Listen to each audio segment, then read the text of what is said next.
Di ba alam na po natin kapag sinabing similar fractions, those are fractions na pare-pareho yung denominator. So now, let's add those fractions who have similar denominators.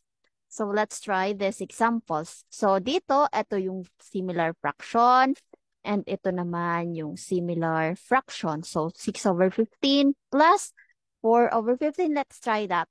So how can we add these two? We can add that by copying the denominator and then yung numerator lang yung i-add natin. Yes po, numerator lang po ang ina-add sa fraction. That's why need na similar yung denominator muna bago tayo makapag-add. So, in this example, we have similar fraction. That's why easy lang yung mga step. So, we have here 10 over 15.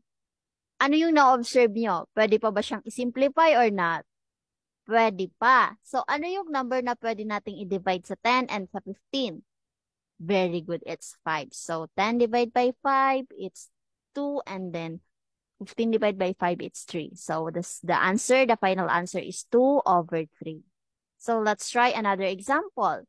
4 over 7 plus 2 over 7. Again, copy lang yung 7 and then 4 plus 2 is 6. So, 6 over 7. Pwede pa ba siyang i-lowest form?